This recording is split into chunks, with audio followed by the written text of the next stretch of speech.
Bonjour à toutes et à tous, merci de nous rejoindre pour cet atelier sur le salon du Rent. J'ai beaucoup de plaisir à être avec vous encore une fois cette année. Et j'ai le plaisir d'accueillir Nathalie Nakache, qui est une cliente historique depuis toujours. Bonjour Nathalie. Ah, le micro, si ça marche Nathalie, je pense que ça marche. Allez-y. Allô. C'est bon? Oui. Bonjour Thibaut. Bonjour Nathalie, merci d'être avec moi au pied levé. Nathalie, je l'ai appelée hier et elle m'a dit bah oui, je viens pour ta conférence et je viens témoigner. C'était important pour moi de le faire avec une cliente. Encore une fois, Vitrine Média, c'est une société que je dirige depuis maintenant près de 20 ans. Notre objectif, c'est de rendre visibles les agences, de les rendre remarquables et de vous faire remarquer. Et notre obsession, c'est de trouver des solutions pour nos clients dans toutes les périodes, dans les bonnes, dans les moins bonnes. Et le sujet du jour, qui est vraiment un sujet qui m'anime, et c'est un sujet sur lequel je réfléchis chaque jour, pour vous, c'est comment les agences immobilières performent. Alors, en période de crise, on va voir si c'est vraiment une période de crise, mais en tout cas, c'est comment les agences performent dans les bonnes périodes, comme dans les périodes plus difficiles. Et encore une fois, merci Nathalie d'être avec moi. On va parler de vous quand même un tout petit peu, parce que je vais y arriver, c'est là, je vais y arriver. Hop, non, dans l'autre sens. J'y suis. Nathalie, on parle de vous. Le métier de Vitrine Média, c'est de mettre en valeur nos clients, c'est de les rendre visibles, comme je l'ai dit. On va parler de vous quelques instants. Vous avez plusieurs agences dans le centre de Paris, depuis un certain nombre d'années. Depuis 34 ans. Depuis 34 ans. Votre métier, c'est de faire, bien sûr, d'être au contact de vos clients. Voilà. Et vous avez su innover et trouver de nouvelles solutions il y a quelques années. Et ça vous a permis, j'imagine, de rebondir. Oui, exactement. Il faut tout le temps se réinventer. C'est la particularité de notre métier, c'est de toujours essayer d'anticiper et de trouver des solutions pour passer les périodes et puis et toujours se développer et toujours accélérer. Merci Nathalie. Alors, quelle est la situation du marché immobilier ? Alors, on peut considérer qu'elle est moins bonne, on peut dire qu'il y a une correction, on peut dire que c'est une crise. C'est quoi ? C'est moins 20%, moins 30%. Moi, j'ai l'impression qu'on est revenu à une certaine normalité. Voilà. Les acheteurs se rendent compte qu'ils ont plus de temps, qu'ils peuvent négocier, qu'ils peuvent prendre le temps de trouver le bon produit au bon prix. Et puis les vendeurs aussi se sont rendus compte qu'on ne pouvait pas demander n'importe quoi, demander l'impossible et faire monter les prix jusqu'au ciel. Et je pense que finalement, c'est un peu un retour aux fondamentaux. Est-ce que c'est aussi votre constat, Nathalie ? C'est en tout cas un marché extrêmement pragmatique où effectivement, les vendeurs qui ont besoin de vendre ont la nécessité de se réajuster au marché. Il n'y a pas de choix. Et les acquéreurs, effectivement, on a des petits soucis de taux d'intérêt et de banque, mais même si ça va beaucoup mieux, néanmoins, ils ont des opportunités d'achat qu'ils n'avaient pas il y a encore 1 an, 2 ans, 3 ans. Et on voit apparaître et réapparaître en nombre les acheteurs qui ont compris qu'il y avait de vraies opportunités d'achat, un vrai intérêt à se repositionner sur le marché de l'immobilier. Et honnêtement, ça va beaucoup mieux depuis un bon mois, depuis que les banques ont réouvert un petit peu les vannes du crédit. Et là, on arrive effectivement à une période de maturité où vendeurs et acheteurs se sont réajustés. Ça, c'est positif. Moi, ça me fait plaisir. Ça me fait plaisir d'entendre que ça va mieux et que c'est reparti. C'est vraiment un discours positif, optimiste. Et moi, c'est ce que je ressens aussi. Nous, on est au contact du marché. On a près de 16 000 clients. Vous faites partie des clients qui nous font confiance depuis des années maintenant. Eh bien, on entend que ça va mieux. Et on le sent aussi, nous, on a un bon baromètre sur nos ventes. Ça marche bien, septembre est meilleur et octobre est meilleur. Et encore une fois, comme on vend aux agents immobiliers, en général, si ça va mieux chez nous, ça va mieux chez vous. Donc ça, c'est positif, Nathalie, ça fait plaisir. Du positif. Non, il faut y aller, il faut y croire, il faut être sélectif, effectivement, sur les produits à vendre. Il faut être très précis sur vos estimations et les rentrées de mandat. Le marché, il est impitoyable si on s'est trompé. Mais les acquéreurs sont là, donc tester le marché, il est vraiment sympa. D'ailleurs, c'est peut-être une première recette, comment performer en période de crise. Je pense qu'il faut garder la banane. Je ne l'avais pas mis dans la présentation, mais la première chose à faire, à mon sens, alors je ne vais pas vous donner des clés incroyables. Quand vous voulez faire un régime, à mon avis, vous savez quoi faire. Est-ce que vous le faites et est-ce qu'on le fait ? Ça, c'est la question. Il y a des méthodes à appliquer. La première chose à faire, à mon avis, c'est de garder la banane, d'être positif. Alors oui, il faut être réaliste, bien évidemment. Mais si on fait la gueule et si on n'y croit pas, est-ce qu'on y arrive, Nathalie ? Non. Non, et on parle un petit peu, on dit souvent chez nous, le positif amène le positif. Le mental est extrêmement important. Aujourd'hui, dans l'immobilier, ceux qui lâchent un peu, c'est ceux qui perdent de l'espoir et qui perdent la confiance et qui perdent le rythme, parce qu'il faut de la régularité, il faut beaucoup de travail, il faut beaucoup de persévérance, beaucoup de détermination. Mais si vous appliquez correctement les basiques, les process et l'application de notre beau métier, honnêtement, il y a beaucoup de choses à faire et il y a peut-être même des opportunités pour passer ce moment encore mieux que les autres. Nathalie, donc un retour aux fondamentaux, on retourne sur le terrain et on en fait toujours plus, c'est le geste en plus, voilà, qu'est-ce qu'on peut faire en plus? Alors, je continue, c'est là.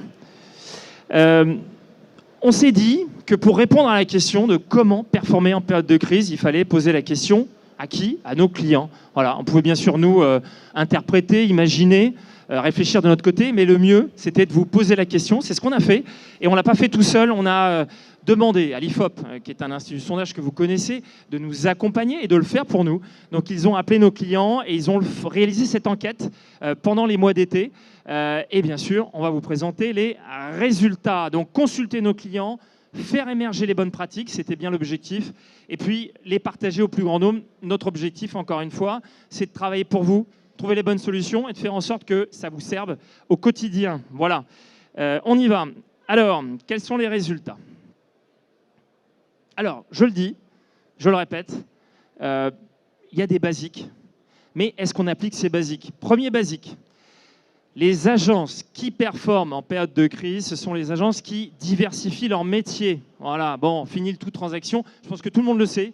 Moi, c'est vrai que j'ai commencé à travailler avec vous et pour vous il y a près de 20 ans, et c'est vrai que j'allais voir des agences, et en général, elles étaient principalement orientées dans la transaction. Et puis après, j'ai écouté, je suis allé à des salons, je suis allé bien sûr à des salons fournisseurs de réseaux importants que l'on connaît comme Century 21 et qui ont poussé pour que les agences se diversifient.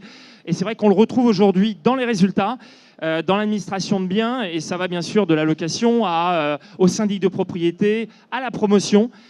Et on voit qu'aujourd'hui, le chemin faisant, les agences ont pris la décision de s'ouvrir aux autres métiers. Ça demande du temps, ça demande de la formation, ça demande du travail. Les premiers résultats, ils sont là. 60% des agences interrogées font de la gestion locative. On a quand même 14% en gestion de syndic de propriété. Est-ce que c'est beaucoup? Je pense que c'est encore peu. Et je pense qu'on peut vraiment développer cette activité. Mais on voit que ça commence. Et puis d'autres, comme je le disais, vont vers la promotion. Ça, c'est nouveau, ça reste encore assez faible à 11%. Le viager, la location saisonnière et le fonds de commerce. On pourrait parler de grandes marques comme Guy Hockey qui a lancé une marque importante sur le sujet. En tout cas, il y a vraiment une prise de conscience qu'il faut ouvrir et diversifier son activité. Alors Nathalie, vous êtes un exemple en la matière. Oui. Alors, moi, j'ai eu un parcours où j'ai fait 26 ans chez Century 21 et on a rejoint le groupe, le réseau Keller Williams il y a 4 ans. Pourquoi Keller Williams? Parce que ça me permettait de pouvoir développer tous les métiers et justement la synergie entre les métiers.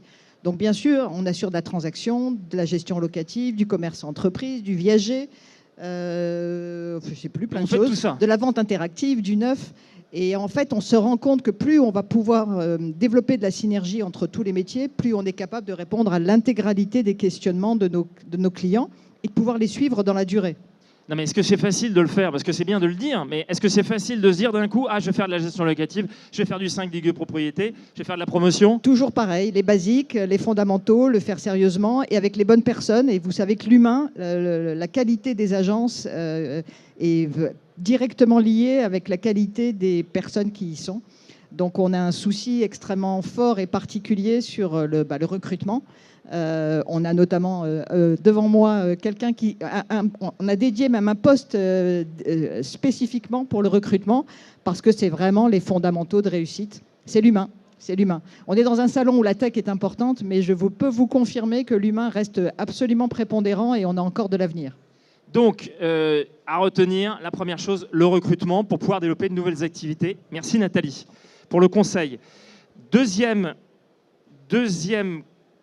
on va y arriver. Je sais que je vais y arriver. On est bon. Les agences qui performent sont celles qui proposent plus de services.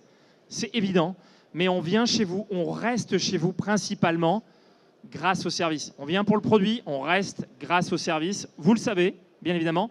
Mais qu'est-ce que vous faites sur le sujet?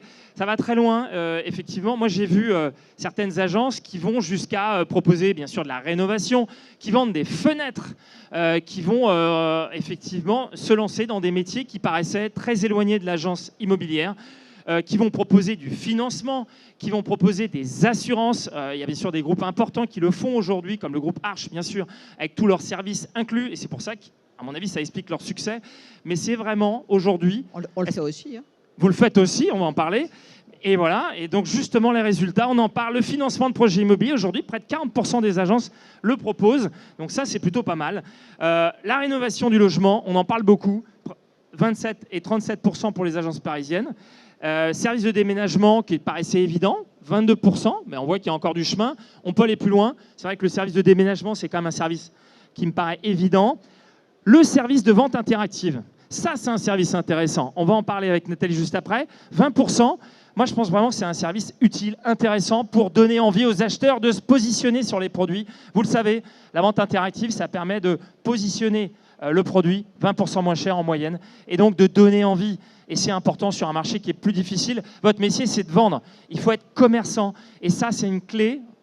On va y revenir. Nathalie, qu'est-ce que vous faites sur le sujet? Oui, alors on a développé cette vente interactive. Nous, on travaille avec Imofit. Je le mets en avant parce que c'est un très très bon site. Et en fait, vous avez pu vous rendre compte pour certains que la partie estimation est difficile en ce moment, avec des vendeurs qui souvent veulent démarrer trop haut et des acheteurs qui sont un peu attentistes. Et le principe de la vente interactive, Thibault l'a dit, c'est effectivement de démarrer avec 20%, un prix 20% moins cher. Donc c'est un prix d'appel qui va générer des visites et des appels d'acheteurs.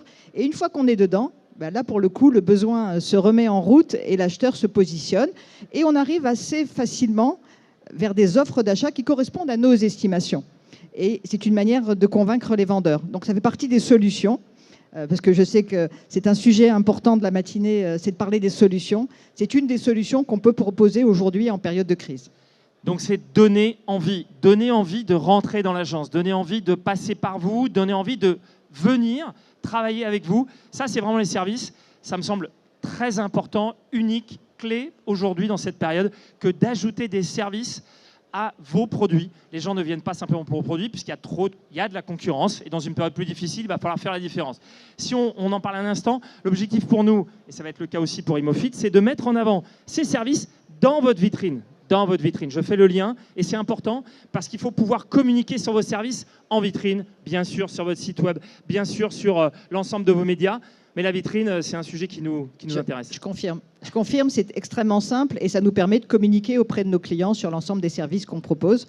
Et merci Thibault pour ton aide. Donc on va mettre en avant chez toi Nathalie les services donc, de vente interactive en vitrine pour faire en sorte que, effectivement, ceux qui passent devant votre agence, vous savez, il y a près de 50% des personnes qui passent devant votre agence qui ont un projet immobilier. 50%. Et combien d'entre eux rentrent dans l'agence? Mais ils ne rentrent pas pourquoi? Parce qu'en fait, ils pensent qu'ils savent déjà, parce qu'ils ne voient pas quelque chose de nouveau. Qu'est-ce qui fait que quelqu'un rentre dans l'agence? C'est qu'il est... Ça l'interroge ou ça lui fait penser à quelque chose. Donc, vous devez attirer son attention. C'est vraiment un service utile pour ça, les faire rentrer dans l'agence au travers d'une offre intéressante, alléchante. Et voilà, le service de vente interactive, c'est vraiment le bon truc à mettre en ce moment dans votre vitrine. Absolument. On continue.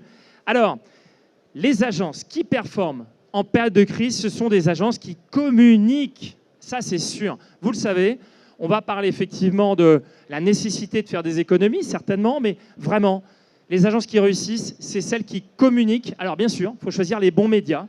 Donc, on a interrogé nos agences, les agences immobilières, sur les bons médias.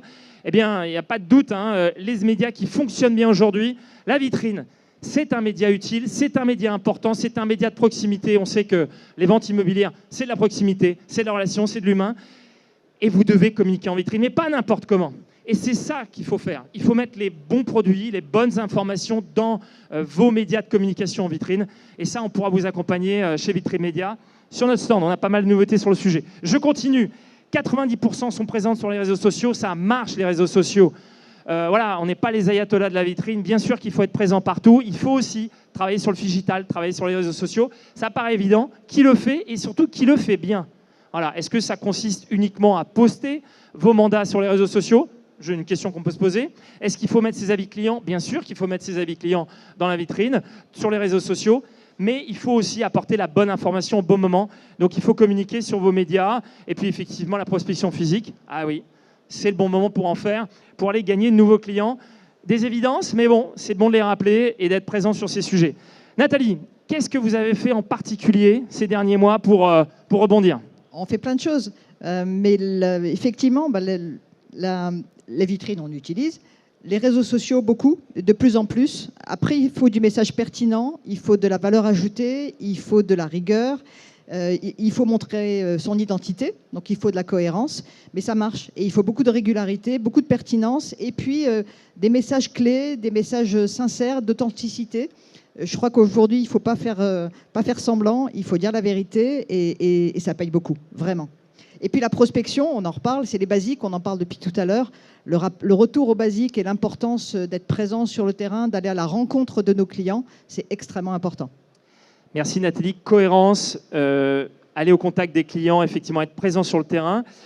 Effectivement, cette cohérence sur les différents médias, c'est important. Quand vous passez un message en vitrine sur les réseaux sociaux, ça doit être cohérent, ou on doit effectivement passer un message peut-être sur les réseaux sociaux pour les faire venir en vitrine, ou le contraire. En tout cas, on parle de cohérence de ces médias et d'intégration de ces médias dans une stratégie de communication cohérente. Merci Nathalie. On continue. On en a parlé, celles qui réussissent en période de crise, ce sont les agences qui gèrent au mieux leur activité. Vraiment, on a eu des résultats et une confirmation dans ce sens-là. Les agences aujourd'hui déclarent avoir été attentives effectivement au retour sur investissement de leurs dépenses. Est-ce que vous faites cette analyse du retour sur investissement entre ce que vous dépensez et ce que ça vous rapporte? Que ce soit pour vos différents médias, je ne vais pas les citer, hein, ça peut être pour la vitrine, ça peut être pour les portails, ça peut être pour vos différentes dépenses. Quel est le résultat? Qu'est-ce que vous gagnez? Est-ce que vous monitorez ce résultat? Eh bien, je vous pose la question. On le fait chez nous. Et parfois, on a des résultats étonnants. Donc, je vous encourage à le faire, de monitorer le retour sur investissement de vos différents investissements. Oui, les agences nous ont effectivement indiqué qu'elles avaient réduit leurs dépenses. Rien de nouveau, on s'en doute bien. Elles font des choix et elles arbitrent. Et enfin, il y a un sujet important, on en parle beaucoup avec ChatGPT. Et ce qui est revenu dans la discussion, c'est que de nombreuses agences sont en train d'automatiser un certain nombre de tâches dans leurs agences. Moi, je pense qu'il y a beaucoup de gains à obtenir grâce à l'intelligence artificielle pour vous permettre de faire des tâches qui vous prenaient du temps auparavant, de regrouper des fonctions, regrouper des tâches. C'est un vrai travail. Il y a des sociétés qui proposent leurs services sur le sujet. Moi, je pense que ça vaut le coup de leur demander de venir intervenir chez vous pour faire cette étude. Et vous allez voir, ça va vous permettre de faire des économies importantes. Nathalie, qu'est-ce que vous avez fait sur le sujet ces derniers mois ? On fait attention, parce qu'il faut faire attention. Le principe général, c'est de ne jamais dépenser plus que ce qu'on gagne. Ça, c'est clair. Bon principe. Et puis, la notion de retour sur investissement est importante. C'est-à-dire que dépenser pour dépenser sans évaluer la contrepartie et l'intérêt commercial pour nous, ça n'a pas de sens. Et surtout en période de crise où chaque dépense est vraiment importante, il y a des arbitrages à faire. Parfois, il ne faut pas avoir peur d'investir parce qu'on sait qu'il va y avoir un retour futur et que c'est une manière même de se développer et de progresser, y compris en période de crise. Mais ce n'est pas facile. C'est des réflexions et c'est très important de les évaluer, absolument. Merci Nathalie. Donc, avoir une approche intelligente, rationnelle, ne pas couper les budgets, mais vraiment se poser la question de leur retour sur investissement. Un sujet important, qui est notre dernier point avant la conclusion. Et je sais que c'est un sujet qui vous parle, Nathalie. Moi, je pense que dans les périodes de crise, on ne peut pas réussir seul. Moi, ça m'a toujours étonné de voir autant d'agences immobilières seules dans leur coin. À mon sens, celles qui réussissent, et il y a plein de modèles sur le sujet, on ne va pas parler des franchises, des groupements d'intérêt économique, des coopératives, mais pour moi, ce sont des bonnes réponses. Il y a plein d'autres réponses, mais le regroupement, ne pas rester seul et de travailler en équipe, et il y a des traductions, hein, bien sûr, au travers de l'interagence, c'est une solution en période de crise. Ne pas rester seul et travailler en équipe. Nathalie, qu'est-ce que vous faites depuis maintenant des années? Là, ce n'est pas des mois, ça fait des années. Ça a été un dada chez vous? Oui. Votre dada? En tout cas, ça fait 4 ans qu'on a changé de modèle. Et aujourd'hui, la notion, c'était effectivement de se regrouper, d'être plus nombreux, de travailler ensemble, de travailler en synergie, de développer le fichier partagé. Vous savez que quand on était une petite agence, on avait 10, 12, 15 mandats, 20 mandats en stock. Quand aujourd'hui, on peut en présenter 400 parce qu'on est ensemble dans une même structure, en synergie avec plusieurs métiers, ça a de la cohérence, ça a de la valeur, les propriétaires y sont sensibles et ça donne une énergie et une motivation décuplée. Et qu'en période de crise, être ensemble, c'est aussi se redonner le moral, c'est aussi s'entraider, c'est aussi rechercher des solutions ensemble, c'est avoir cette capacité justement à rebondir et à se projeter sur du mieux. Donc, travailler ensemble, le fichier commun, le fichier partagé, un outil en particulier que vous utilisez, votre outil? Non, le principe déjà d'être nombreux dans une même structure et de travailler en fichier partagé et d'élargir au plus grand nombre. Et puis, pour vous dire, hier soir, on a organisé une table ronde chez nous, ouverte à l'ensemble des agences, parce qu'aujourd'hui, le fichier partagé, ce n'est pas uniquement nous, c'est ouvert à l'ensemble de la profession. Parce que parfois, on oublie que l'intérêt premier de notre mission, c'est l'intérêt vendeur. Et quand on pense aux vendeurs, se dire, moi, les mandats, je ne les partage pas, je trouve qu'on oublie trop souvent nos vendeurs. Ça, c'est intéressant. Est-ce que ce n'est pas l'occasion, justement, de changer complètement de paradigme? On l'espère. On l'espère. C'est l'occasion. Vous le pratiquez depuis des années. Et c'est une des solutions, la synergie. Et on parlait de motivation. C'est vrai que quand c'est difficile, quand on est tout seul, c'est dur. Eh ben, à plusieurs, on trouve des solutions, on interagit. Et puis, c'est plus sympa. Et la motivation, ça vient aussi de l'organisation. Nous, on a un schéma avec des coachs, ce qu'on appelle des coachs, qui fait du coaching. C'est exactement comme des sportifs qui ont besoin, ils sont les meilleurs, souvent les sportifs, et ils ont des coachs qui sont moins bons qu'eux, mais néanmoins, sans leur coach, ils ne performent pas. Ils ne sont pas en train de se dépasser, de rechercher de nouveaux objectifs pour les atteindre. Et c'est une force particulière, et surtout en période difficile. Et donc, on propose du coaching. Vous proposez du coaching ? C'est quoi? C'est des réunions à deux où on va aller interroger là? On a 2 super coachs devant moi, non, mais qui sont là au quotidien, en accompagnement de l'agent, qui sont là en période de doute. On a des schémas de communication, des groupes WhatsApp par agent, et en fait, on interagit avec eux 24 heures sur 24 presque, et on est là à chaque instant de tout le process de vente, parce qu'aujourd'hui, il faut avoir un taux de transformation proche du maximum, et on ne peut pas se louper. On ne peut pas se louper. Et le coaching permet ça. Ça, c'est excellent. Je pense que c'est vraiment un point important. C'est vrai que comme il y a moins d'affaires, on ne peut pas se permettre de les perdre. Et il faut se rapprocher du taux de transformation maximal qui est de 100%. Et comment on fait ça? Grâce au coaching. Ça, c'est un bonus. Ça, c'est une piste intéressante de travailler sur cette performance sur la vente pour garder toutes les ventes. Merci Nathalie pour votre aide et vos conseils. Vraiment, c'est nos clients qui en parlent le mieux. Si on devait synthétiser cette enquête au travers des différents points qu'on a abordés ensemble, diversifier votre activité, offrez davantage de services, communiquez. On ne peut pas se permettre d'arrêter de communiquer. La communication, c'est clé. Oui, il faut dépenser correctement, intelligemment, au travers d'une étude du retour sur investissement de vos dépenses. Travailler en équipe, le coaching, la formation. Le coaching, la formation, je le répète, c'est une clé actuellement pour faire la différence. Et puis la synthèse, l'écoute des clients. Oui, il faut les écouter, les clients, avant même de leur proposer un produit. La présence sur le terrain, une bonne équipe. La transparence, je pense que ça, c'est une des clés. On en parlait avec Nathalie. La transparence, on peut rajouter encore un mot là-dessus? Oui, moi, je voudrais juste rajouter l'humain. J'insiste beaucoup là-dessus et l'authenticité. Pour vous donner un exemple, je connais Thibaut depuis 15 ans, 20 ans, je ne sais pas. Et en fait, c'est cette proximité, cet intérêt client, cette facilité de communication et l'envie de satisfaire. Et ça fait du bien, ça fait plaisir. C'est gentil, Nathalie. C'est vraiment gentil. Et je pense que la relation qu'on a, c'est celle-ci. C'est de trouver des solutions pour nos clients. Parfois, on fait des erreurs. Mais on est toujours présent. Et je vais vous raconter pourquoi je suis là. En fait, on avait un écran. Voilà, il y a un écran là-bas qui est cassé. Je vais vous donner un exemple. Un porte-affiche. Alors, je l'ai fabriqué, mais je fais des erreurs parfois. J'ai voulu... Hop, la zapette. Je l'ai, la zapette. Bon, bref, on avait donc un écran cassé. Et puis, on s'est dit, mais comment on va faire?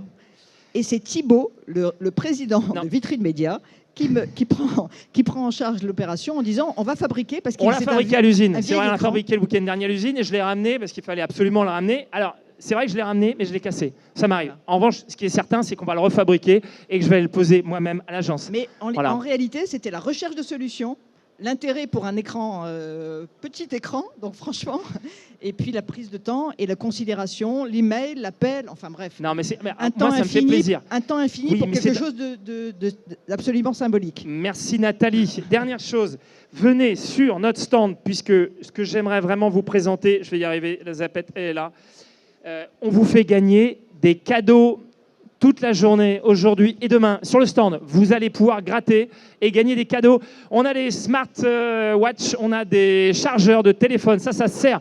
On a des light and play, ce sont des petits écrans LCD en vitrine et un ultra slim. Ultra slim, c'est un produit fantastique, un peu de pub vitrine média à gagner sur notre stand aujourd'hui et demain uniquement. Et attendez, c'est pas fini, on a une offre incroyable.